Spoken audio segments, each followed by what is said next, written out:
The minibus that night was almost empty. I sat on the middle bench. The driver was in front. On the back seat, there was a woman. The streetlights reflected off the windows, creating long shadows that moved slowly inside the cabin.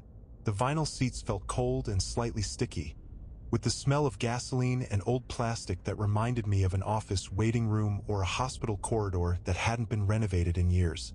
The woman in the back sat upright, her hands folded in her lap.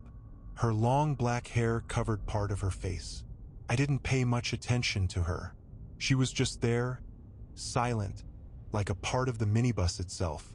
A few minutes later, I changed seats, moving closer to the door. There was no clear reason. I just felt more comfortable standing for a moment before sitting down again. The seat near the door creaked when I sat on it. Outside, the city felt dead. Tall office buildings stood dark, with only a few windows lit on certain floors. We passed a large complex that looked like a hospital or a government administrative office. Gray concrete, long corridors visible from the outside, and cold white lights illuminating empty hallways. The woman spoke softly, without turning around. "It's usually traffic here." Her voice was flat, almost like someone reading a report. No emotion. I nodded, even though I wasn't sure if she was talking to me or just muttering to herself. The minibus stopped at a red light, a large intersection with signs pointing toward the industrial area and the business district. The lights blinked slowly, like a city that was exhausted. The driver glanced at the rearview mirror. "Miss, where are you getting off?" No answer. The woman kept facing forward, not moving. The light turned green. The minibus moved again. The driver didn't ask again. The ride continued without conversation. The engine hummed monotonously. A small fan on the dashboard squeaked softly. The radio was off, only faint static that sounded like someone breathing in an empty room. We passed rows of houses that were almost completely dark, then another large building with long windows and thin curtains. In some windows, shadows stood still, as if someone were standing in a corridor that couldn't be seen. The woman in the back didn't move. Her posture stayed the same. She didn't look out the window, didn't check her phone, didn't change the position of her hands. When the minibus stopped near my house, the driver pulled over. I stood up and slid the creaking door open. Cold night air rushed into the cabin. I got off. I was the last passenger to get off. The minibus drove away immediately, its rear lights becoming two red dots that faded down the empty road. I walked home through a narrow alley. The neighbor's house lights were already off. Only the sound of insects and the hum of electricity from the streetlight pole. In the middle of the road, I stopped for a moment. Something felt wrong, like when you forget something important but don't know what it is. I stared at the empty road where the minibus had passed earlier. There were no other vehicles, no other people. The night felt too quiet, and for a few seconds I wondered why I was so sure I hadn't been the only passenger.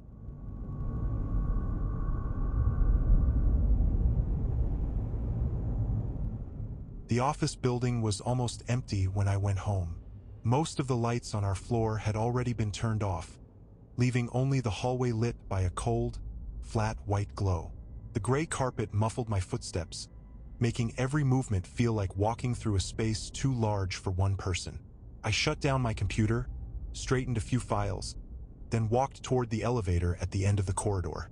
Outside the windows, the city looked distant and quiet.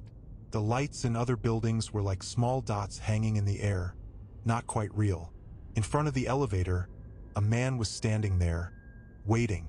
His white shirt was neatly pressed, paired with a retro red checkered tie, black trousers, and polished leather shoes that looked like they rarely touched the outdoors.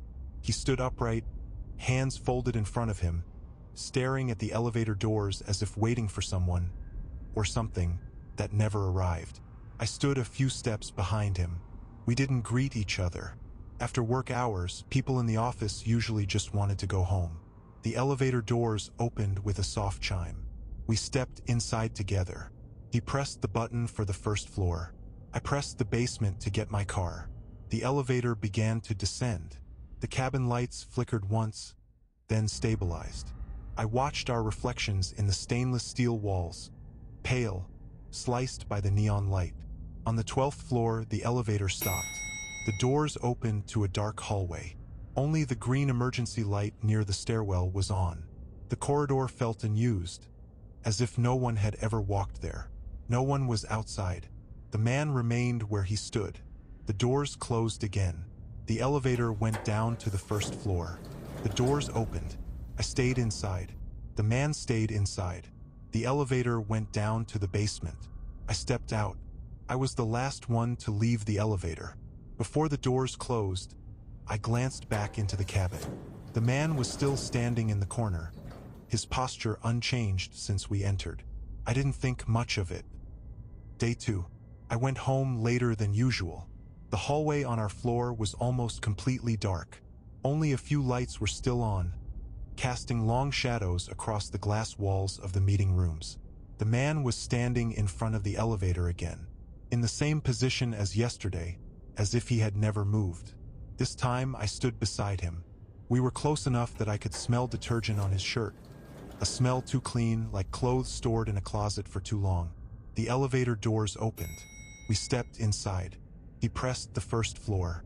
I pressed the basement. The elevator descended slowly. In the quiet night, the cables and machinery sounded louder, like something moving inside the walls. On the 12th floor, the elevator stopped again. Dark hallway. No one outside. The man stayed inside. On the first floor, the doors opened. He didn't get out. The elevator went down to the basement. I stepped out. Again, I was the last one to leave. I thought maybe he would exit through the parking area, or maybe he forgot to press his floor. I didn't ask. Day 3.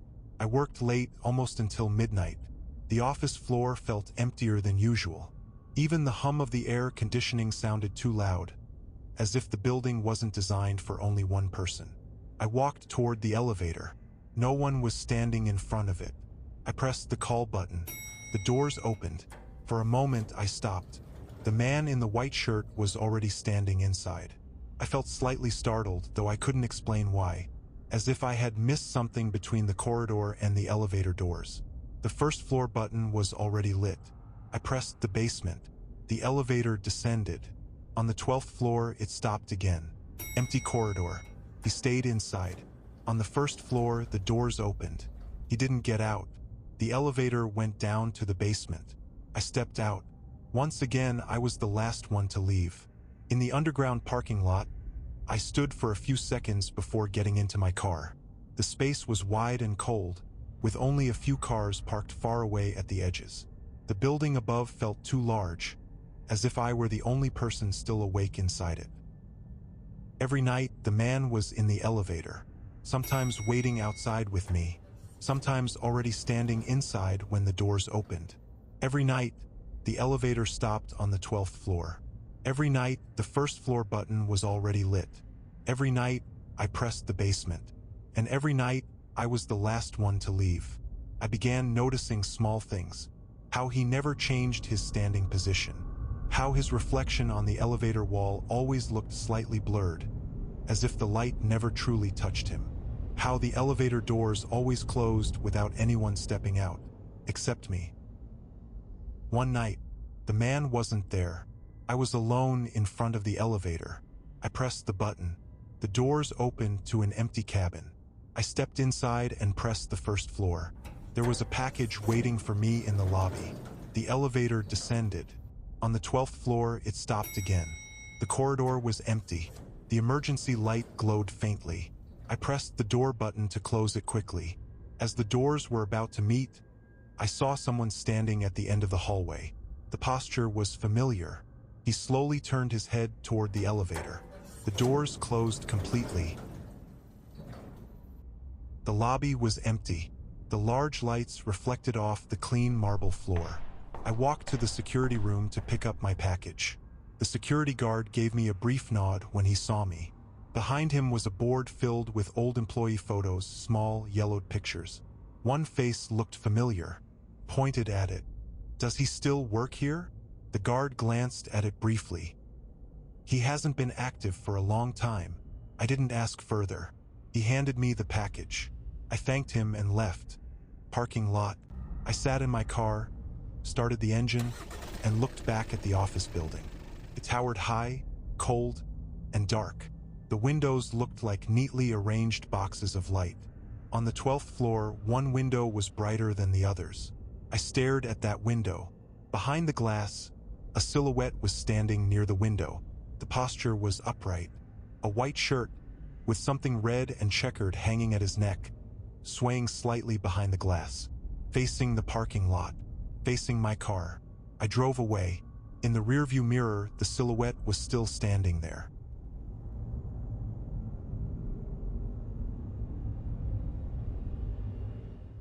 The hospital waiting room was almost empty when I arrived. The wall clock read 8:47 p.m. Its numbers moved without a sound, seconds dragging on too slowly. White lights hung low, making everyone's skin look pale and flat. Plastic chairs were neatly lined up facing the nurse's desk, which had already been abandoned. Beyond the glass, the examination corridor looked dark. My name had been called earlier. I had already stepped out of the doctor's office. I should have gone home, but I was still sitting there, waiting for my printed prescription. Across the room, in the very last row of chairs, a woman sat alone. Her hair was black, tied low. A thin gray jacket covered her body. Her hands were folded in her lap, fingers locked together, like someone trying to keep something from slipping away. She was staring at the door of examination room number 3. The door was closed. The light was off. I looked down at my phone. No signal. The printer behind the nurse's desk hummed softly. I stood up, took the prescription slip, then sat back down to wait for my turn at the cashier. The woman was still there. Her position hadn't changed. Day 2. I returned to the hospital to pick up my lab results. The waiting room during the day felt more alive. 2 other patients sat far apart. A mother and a small child who kept dragging his feet along the floor. The smell of antiseptic was sharper in the daylight. I sat in the same chair as yesterday. The woman sat across from me. The same gray jacket, the same hair, the same way her hands were folded. The door of examination room number 3 opened briefly. A nurse stepped out holding a file, then closed it again. The woman didn't turn her head. The child beside me whispered to his mother, "That person is there again." His mother gently scolded him, telling him to be quiet. I looked over. The woman was still staring at the door. When my name was called, I stood up.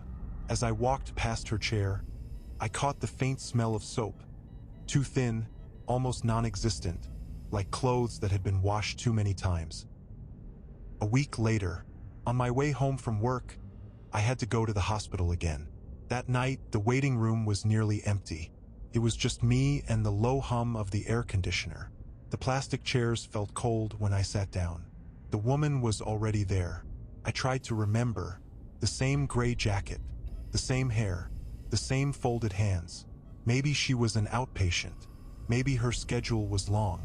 I sat closer, close enough to see the fine lines beneath her eyes, like someone who hadn't slept properly in a very long time. "Have you been waiting long?" I asked. She didn't answer. I felt like my question never really reached her ears.